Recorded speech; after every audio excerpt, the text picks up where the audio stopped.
This is one of the, I would say, 3 or 4 primary things that people do with SparkToro. And certainly when Casey and I were building SparkToro, we kind of anticipated and hoped that this would be something that it would be useful for. It's ended up being a big piece. But I thought I'm going to start just by talking very, very briefly. I think probably 99% of you who are here today are already sold on why PR works so well, whether that's digital PR, classic PR. But essentially, what you're doing with PR is marketing to people through existing sources of influence, right? So rather than trying to capture an audience to come directly to you and your whatever landing page and product pages and services pages, you are instead trying to reach them through sources they already pay attention to. So here's me. I subscribe to this Taste magazine online, and in Taste, it's sort of a food writing newsletter and content series. I like their writing a lot. I like their photography a lot. And I think their advice is very good. So, I get this email about Salsa Matcha, which I was not particularly familiar with. And I immediately ordered some. Why did I do that? So, it's Mexico's fiery condiment for empanadas and tostadas is right at home in sandwiches, soups, and definitely pizza. Fatty, punchy, easy to access, simple to pronounce. Salsa Matcha was fated to make a splash in the United States. They have punchy writing, like they're speaking my language here. I obviously have subscribed to Taste for a while, so I'm familiar with it. I subscribe to Taste specifically to learn about products like this, right? The reason I'm subscribed is because I want to learn about new stuff in food world, or not new stuff. Salsa Matcha has been around for a long time, but I was unfamiliar with it, right? So I'm familiar with them. I like them. Their past recommendations have always been good, so I trust them. They don't, I can hide that. They don't have any vested interest in promoting Salsa Matcha. It's not like, Taste gets a kickback when they write an article about Salsa Matcha. So they're impartial, and it's already in my inbox, right? So it's easily available to me. It's really these 5 things that I think drive so much of the value that comes from PR through existing sources of influence. Whatever you're going after, publications, individual people, right? So social influencers or people who are influential on social media. So I think that influencer term necessitates that you have to take off your shirt at the beach and have a 6-pack. And I don't know, influencer, podcasters, video creators, social accounts, events, whatever it is that match some certain criteria, right? And that is, they should be familiar to your audience. They are hopefully liked by that audience, trusted by your audience, perceived as impartial, and easily available. If you nail these, in my opinion, are absolutely the best marketing opportunities that exist, full stop. And I believe that over sort of, ranking highly in Google, right? Ranking highly in Google is great, but ranking highly in Google is not what it was in 2006 when people sort of just innately trusted Google's top result. There's still some trust and familiarity that goes with ranking in Google, or with, being suggested as a nudge on a social media platform, or getting amplified there, or, potentially, being at the top of Reddit, or being in someone's Facebook feed. But if you are in one of these sources that is familiar to, liked by, trusted by, available to, and perceived as impartial by your audience, you're in a different world. There's also some criteria I don't much care about. I know Amanda thinks that this is my spicy takes here, but it's not that I don't care about it at all. It's that I don't care about these metrics in the context of PR and earning influence through existing sources. Number of social media followers. I don't know how many people follow Taste magazine, but if I were trying to promote my food product in there, it would not matter very much to me. I wouldn't really care about third-party estimates of traffic to their website. If they published actual traffic figures on their site, I'm mildly interested in that, right? This one I could go a little bit either way. I think, unfortunately, most of the third-party source estimates of traffic are very search-centric and specific. Your SEMrush and Ahrefs and my old company Moz and that kind of stuff. And search traffic is not the only thing I care about, right? Email deliverability is a big one, and email availability. This is controversial. So obviously I created domain authority, right? It was me and Ben Hendrickson and Chaz at Moz back in the day. And I think domain authority is a great metric if you care about SEO, but I don't care about it in the context of PR and marketing to people through existing sources of influence.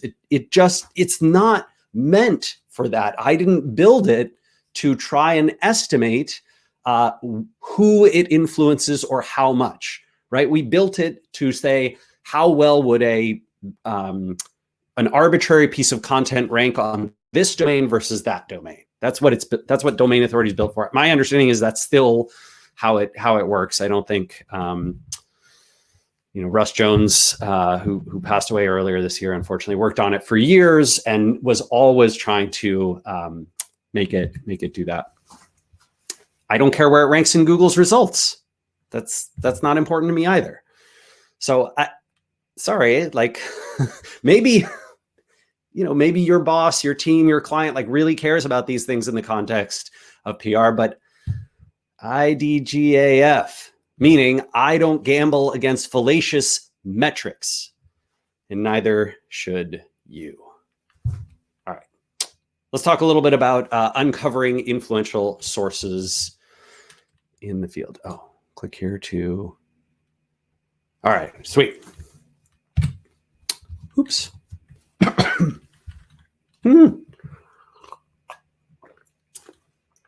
Excuse me. All righty. Oh, sorry. Did you want me to go back so you can take a screenshot? I don't give a fuck. How to uncover influential sources in your field. So let's start with websites. Obviously, I'll talk about SparkToro since we are on SparkToro hours here. This is one of the tabs inside SparkToro, and obviously it does a very good job of figuring out websites that are influential in your field. The way it does that is incredibly simple and straightforward, right? SparkToro is not, collecting clickstream data or monitoring web traffic like something like SimilarWeb, which I like a lot, right? Because I think that's a great methodology too. But all SparkToro knows about is what people put in their public social and web profiles. So if your website about page or your Twitter account or your LinkedIn or your Facebook page, if it's public, or your Instagram profile, if that's public, or actually Instagram doesn't let you share websites. So ignore that. Let's see, your Reddit account, your Quora, your Medium, your GitHub, your Pinterest, right? YouTube, all of these profile sites, we have 10 of them and website about pages. And if people who have the word privacy advocate, that's what I've searched for here, right? Privacy advocate in their bio, share or engage with a URL from this domain, right? So 30% of them share or engage with, the EFF.org, and 12% thehackernews.com, and 11% threatpost.com, then SparkToro will see that, and that's the number that we use. Right, that our time period is about 4 months, 120 days approximately, is how often it takes us to refresh every profile in our index. And so essentially what you're seeing is activity from the last 3 to 4 months. And in this case, 11% of privacy advocates that we have in our index have shared or engaged with something from threatpost.com, which is why, in my opinion, it is probably very influential to privacy advocates. If you have a product or a service that you're selling to them, this is who you want to be in front of, generally speaking. And if you're asking, hey, how much more more privacy advocates would I conceivably reach on the hackernews.com versus threatpost.com? The answer is probably negligible. You know, if it was EFF, right? If the Electronic Frontier Foundation sent out a newsletter that included your product, would that probably reach about twice as many people as if threatpost.com, you know, amplified you? Yeah, probably. We don't know how many people are on these email, you know, newsletter lists, but we do know how many people have engaged with these websites. The cool thing is, once you know one website, Amanda was like, oh, this is great. Like, you can, opens up a whole new world. You can go plug it in. So SimilarWeb, who I mentioned liking earlier, they have a free version, and the free version is pretty darn good. But my favorite part of the free version is if you scroll way down, like you have to go basically into SimilarWeb, you search for a website. You can try this right now on their free site. They don't make you register or anything. And then you scroll all the way down to where it says competitors, and they will show you, I think it's up to 10 competitors for free. What they mean by competitors is similarity. And this is kind of where SimilarWeb's whole thing comes into, is they look for people who visited site X, so in this case, threatpost.com, and what other websites they visited. And I like the fact that a lot of times you will see a significant overlap between what SparkToro says, which is based on social sharing and engagement and following behavior, and what SimilarWeb says, which is based on clickstream data. So there's SparkToro's, right? SimilarWeb on the left, SparkToro on the right. You can see there's a considerable overlap, right, between these two, Krebs on security and dark reading and all that. So these are probably, if you've had success getting your message amplified on ThreatPost, this is exactly where I would take the journey next. Social accounts, obviously we do this too, right? You can see the percent of audience again here. It tends to be higher in SparkToro. It's almost always the case that the social tab will have larger numbers than the websites tab. And that is for an obvious reason, which is on social platforms, it tends to be the case that, you know, Twitter wants you to stay on Twitter, LinkedIn wants you to stay on LinkedIn, Facebook wants you to stay on Facebook. And so you will see more engagement with other and following behavior with other social accounts than you will with website URLs. Oh, this is not a stupid question at all. Clickstream data. So you know, when we talk about SimilarWeb, I've published a few studies that use clickstream data. I used to use this company JumpShot before. There's a conspiracy theory that Google sort of put them out of business, but the reality is that this data is collected by essentially you opting in through some software on your computer, and it looks at the URLs that you visit in your browser, right? So it'll be like, okay, you know, it doesn't identify it to you, right? SimilarWeb is monitoring 100 million plus devices, and every URL that's visited on, you know, the phones or the desktop machines that are in their audience, you know, tracking is sending back signals of these are the URLs that were visited by this device. And then it aggregates those together. And so essentially it's just monitoring real-time web traffic data and showing that back to you. I think SimilarWeb went public recently, and they're doing quite well. And no surprise, right? I think this data is incredibly invaluable. They do a great job of anonymizing it. They get consent, you know, it's opt-in, all that kind of stuff, but it's great. I don't know how much website data you need to sort of qualified to be in SimilarWeb's panel, but I'm sure they have a cutoff at some point, right? If you get 12 visits a month around the world, you're probably not in SimilarWeb at all. I don't know exactly where the accuracy levels start to get good, but my experience has been that if you're getting tens of thousands of visits a month, you will almost certainly be in SimilarWeb with reasonably decent data. So this is anecdotal. I haven't actually tried to measure their accuracy or efficacy in the recent past. I did years ago, but okay, sorry.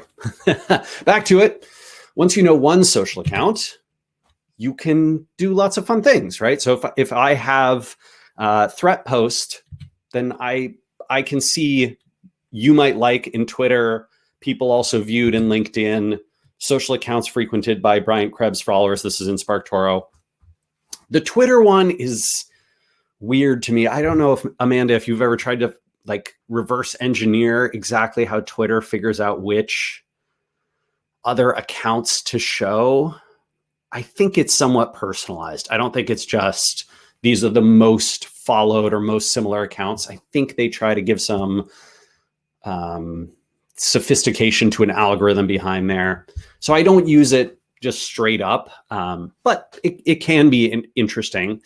And then LinkedIn, I like the people also viewed because I think that is pretty accurate to it. People who visit, in this case, Brian Krebs, the security researcher, also visit Nicole Pro-Roth and Kim Zetter and Chuck Brooks. And these are probably the types of people that you would pitch after you pitch Brian Krebs on something, right? I mean, Zach Whitaker, security editor at TechCrunch, Nicole Pro-Roth, who does this type of reporting for the New York Times. So it makes a lot of sense.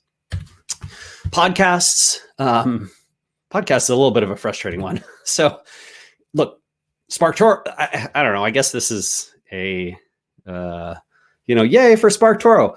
I don't know of another great place to get good podcast data, right? If you want to find what privacy advocates listen to, SparkToro can show you that. That's connected basically through social accounts and websites. We look at podcasts that are connected to those, and then we infer which ones are popular.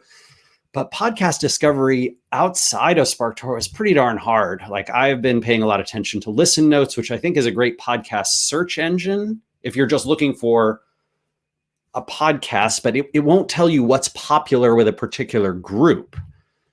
Same with Google's new podcast search, which is getting better for sure.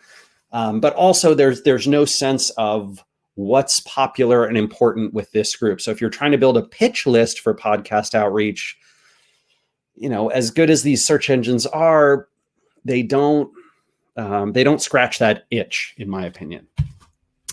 YouTube channels, again, SparkToro's quite good at this. Same logic. We connect up a YouTube channel to its connected social accounts and web URLs. And obviously we can see when YouTube URLs are specifically shared and what channels those are part of. This data looks very, very solid to me when I think about what privacy advocates probably listen to and subscribe to and engage with. YouTube is also public, right? So if I subscribe to a channel on YouTube, SparkToro, by crawling the web publicly, assuming I have a public YouTube account, can see that and say, oh, okay, well, Rand's paying attention to Marcus Hutchins or whatever it is. And there you go. These, I think Casey has done a brilliant job. I don't know if he's listening, but I think the world of you, my friend. He's very grumpy, but incredibly talented. YouTube search alone is not great for this. You can use YouTube search, but you can see what happens when I sort of search for privacy. If you're searching for a broad topic or a type of person who listens to an account on YouTube, it's just not relevant, right? So, you might think, oh, well, maybe TED Talks or The Verge are good sources, or Reuters or TechLore, but it's not the case. These do not tend to actually attract privacy advocates. They're, it's YouTube search algorithm is just different. Mainstream and industry media publications, a little bit of a different story. So again, this is SparkToro getting this data from obviously social accounts and websites that are shared on public profiles, and you can see the EFF very, very popular with privacy advocates here. Events data. So SparkToro doesn't have events, although we tried to build it, and Casey still has some code sitting around that could do it. So it's possible that in the future we will have an events tab back in SparkToro. We had it in one of the beta versions, but the data is a little tough. But in this case, Google's new event search system is reasonably good. You have to, however, it will automatically try and geo-target you. So whatever city you're in, it'll geo-target you. So my recommendation is to make sure you choose online events and then Google will disambiguate that. The frustrating part, of course, is if there's a big event in San Diego and you live in Seattle, it won't show it to you unless you select the city San Diego. So little frustrating. Eventbrite has the same thing. You can turn on online events. And if you turn on online events, what I like is then it removes your location. And so then you can see events that are whatever, global or nationwide. And that's handy too.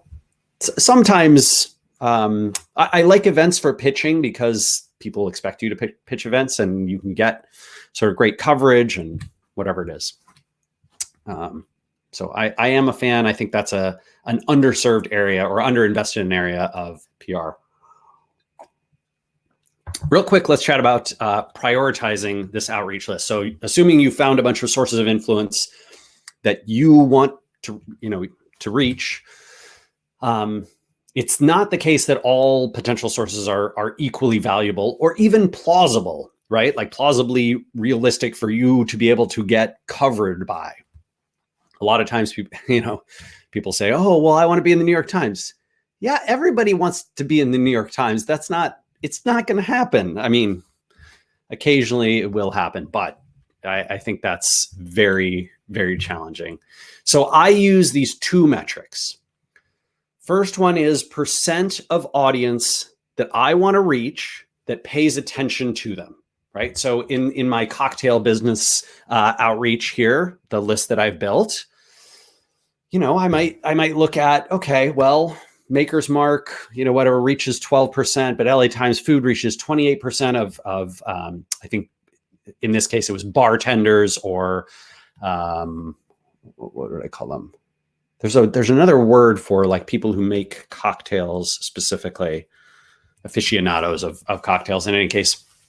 So, and then also how likely is it that they might actually amplify my campaign? They might cover me or feature me or invite me to their podcast or write about me, put me in their email newsletter with a reasonable amount of budget or effort. What are the chances that I can get amplified through this source of influence? The numbers are a little squirrely. They're complete estimates, but I would make something like high, medium, low, no chance, right? And then put that into a spreadsheet, and I would prioritize my list based on, okay, this source of influence reaches a lot of my audience, and I think there's a decent shot that I could actually get amplification from them.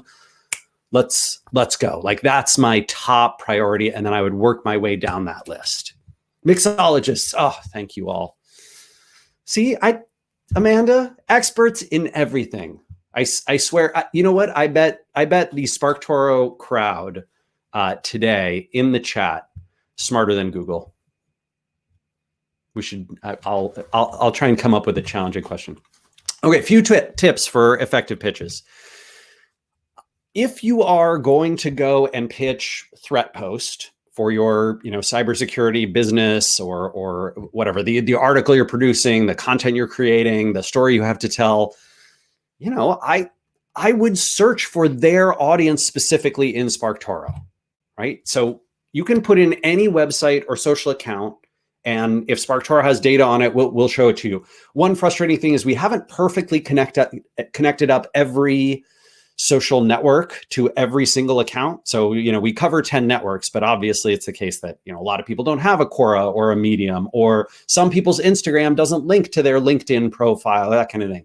Our coverage is best at Twitter, and then it's basically Twitter, LinkedIn, Facebook. Instagram is kind of a third or fourth. And then it goes, YouTube, Medium, Quora, GitHub, Reddit, Pinterest, et cetera, et cetera. So if they have a Twitter account, I'd start there. Otherwise, Facebook, LinkedIn, Instagram are decent.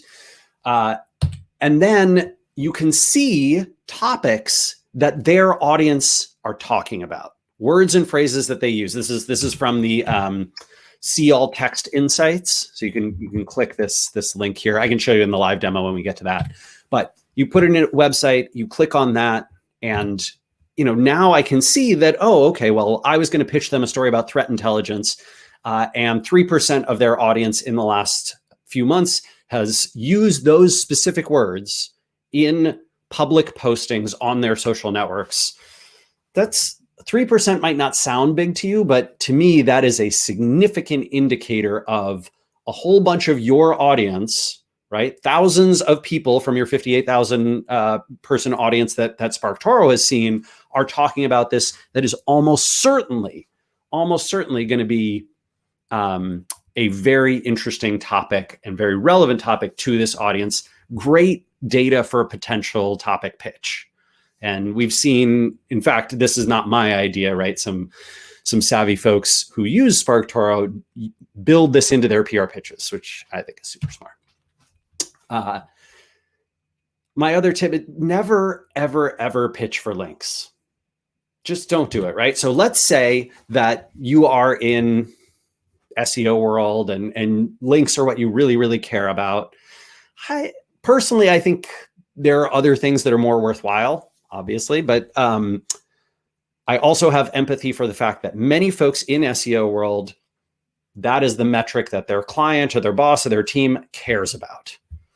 So, okay, let's say that is the case. I'm just urging you to, when you think about influence marketing and PR specifically, change your mental model around this. Instead of I want a link from threatpost.com, think, what could I do for or with ThreatPost that would likely be accompanied by a link? Like if we did this thing together with ThreatPost, if I was a guest on their podcast, oh yeah, they link out to all the guests on their podcast. If I were one of their webinar speakers for their 6 events a year that they do, yeah, they link out to those. If I sponsor their email newsletter, oh my gosh, they say who the monthly sponsor for the newsletter is, and they provide a link. And maybe it's a followed link, maybe it's not a followed link, but whatever. When you publish research that they write about, they link to that. When you run a joint survey with them, when you get quoted in one of their, whatever it is, this list, of these blue boxes is infinitely long. But your job is to think of what those things are that are not, hey, would you link to me? Hey, would you link to me? Extremely unsuccessful. These blue boxes and the million below them, very potentially successful. Other recommendation, get an intro from a trusted connection, right? So I search for ThreatPost in LinkedIn. I would urge you to do the same thing. SparkToro is nice because on the list feature, you can just click right on there and it'll take you to the LinkedIn profile for this. And then you can see who you know at that publication. Oh yeah, Christopher Null, he wrote about Moz years ago when he was writing for Wired. I should reach out to him. Like he knows Tom at ThreatPost, and I bet he would make, for a great intro. I'll drop him a line. Start an informal conversation if you have no connections. So ThreatPost posted about phishing attacks. Years ago, there was this crazy story. The first time we ever had to buy Bitcoin, I ever had to buy Bitcoin, was because Moz was subject to a very early ransomware attack where some hackers were basically DDoSing the Moz website. And this was before we had moved over to Cloudflare and had the protections, right? It was early on in this problem. The FBI called us up, like it was a whole big thing, crazy stuff. And so I could potentially say, hey, ThreatPost, if you ever want to chat, I have a doozy of a story to share with you about, what happened at my old startup. So that potentially kicks off maybe they would cover that, right? I would urge you to pay attention to all the pitch tricks that the growth hackers are using. So I went into the trash of my Gmail inbox here, right? And just took a screenshot because there's a whole bunch of trash pitch tricks that growth hackers are like, what are the growth hackers up to? And then just make your outreach nothing like any of them, right? Because if they're using it, it almost certainly won't work. Last section I'll cover is just how to get contact info. I have a couple quick tricks for you. If you haven't checked out hunter.io, this is what we use. We use their API in SparkToro. Their coverage is very, very good. It's not very expensive, so you can set up your own account if you want and get data from them directly. Obviously, if you have a SparkToro account, you'll just get it automatically in your SparkToro lists, but you can also use it manually. YouTube channels. I don't know if you've seen this. If you go to anyone's YouTube channel page and click on About, they will say details for business inquiries, view email address. Boom. Love it. So great. LinkedIn, Twitter, and Instagram DMs. I kind of recommend these even over email sometimes. I find that starting a conversation on social before you have an email exchange, often very successful. Maybe Amanda will tell you the story of how we started working together, which I think started with Twitter DMs, right? Yeah, well, there you go. And then SparkToro's lists feature. So this is when you see this blue button, get contact data, the contact info includes whatever it is, Twitter, Instagram, YouTube, LinkedIn, the website, if we have it, and email addresses. And we will append names to the email addresses if Hunter.io's API has them. So that is where that information is coming from. It's, I think Casey ran an analysis when we hooked it up, and it's something like 70%, about 70% of all list items that people added to their lists have email addresses associated, and close to 100% have, or maybe it is 100% have at least the social contact info. So pretty darn good coverage there.